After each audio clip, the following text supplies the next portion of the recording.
Welcome to the presentation about the interaction between rhythmic and discrete movements, role of event and emergent timing by Charlene Howard and Nikita Kuznetsov. This study was conducted at Louisiana State University in the Neuromotor Control and Rehabilitation Lab. Previous research suggests that rhythmic and discrete movements are two distinct motor primitives used by the nervous system to generate complex actions. Previous research has also examined the interference between these two movement types in unimanual bimanual tasks. In the bimanual task, the movement period amplitude of the rhythmic movement is altered immediately after the initiation of the discrete movement from the other limb, shown in Figure B. Two separate motor primitives are proposed for these two movements because discrete movements interfere with the timing and amplitude of the rhythmic movement. Reasons to this interference are suggested to come from neural crosstalk, attentional effects, temporal assimilation, and apparent stiffness. At the same time, rhythmic timing can be produced using two different representation structures, one being event timing and the other being emergent timing.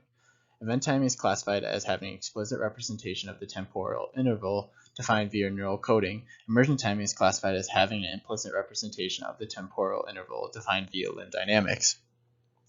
The purpose of the study was to examine the extent to which these two classes of rhythmic movement show different period correction signatures following the initiation of a discrete movement by the other limb.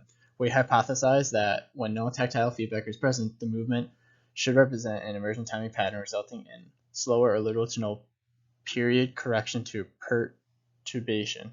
On the other hand, when tactile feedback is present, the movement should represent an event timing pattern resulting in faster phase correction to perturbation. 19 young adults, 4 men and 15 women from the undergraduate population at LSU were used for this study. Right-handedness was assessed before the study was conducted. The synchronization continuation task consisted of two time periods of 300 and 600 milliseconds. This was further broken down between air tapping and tapping with contact. 20 trials of each for a total of 80 trials per subject. After the tapping movement was established, participants were instructed to initiate a single finger flexion of the contralateral hand while maintaining the rhythm. The bottom right hand table shows the mean and standard deviation before a discrete response. This demonstrates whether the participants complied with the task instruction.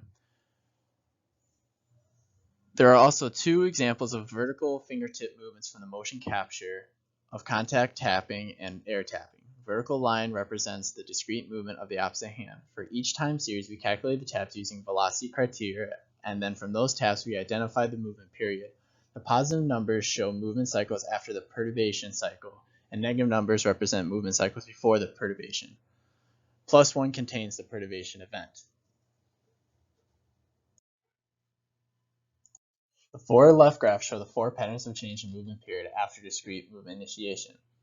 In the top left, the figure shows a participant speeds up in some of the trials. The baseline variability is used as 3 standard deviations, and if the subject went outside of 3 standard deviations, this is considered a response. The vertical dotted line is initiation of the discrete response.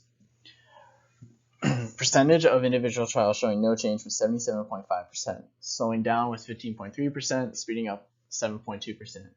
And slowing down or speeding up at 22.5%. No difference between air tapping and contact tapping. Then we looked at if there was a difference between contact and air tapping in the trials showing a response, the 22.5%. The graphs show, so in 300 millisecond contact tapping, we see the graphs show absolute change in period from baseline -5 to -1, and the percent is the percent change across subject for the first perturbation cycle 1, which can be seen on the x-axis. Magnitude of the response immediately after the perturbation did not differ between air tapping and contact tapping. Movement period returned back to baseline within 1 cycle.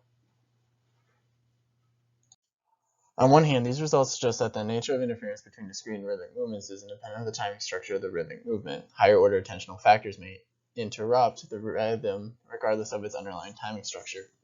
However, it is likely that the air tapping condition may not have induced emergent timing structure. Finger movement of inertia is small, movement period was relatively slow. Consistent with temporal synchronization studied by Studenka, participants adjusted to a sudden change in the desired period of movement. Air tapping and contact tapping did not differ in terms of response to this sudden shift, but circumtrolling did. The changes in period and return to baseline could be captured by the modified Wien-Christopherson model, suggesting that the rhythmic task was induced performed via event timing. This model suggests that participants perform the task by correcting the produced period with respect to the goal period in the presence of motor noise at each tap. Any further questions about this model, please feel free to email me personally.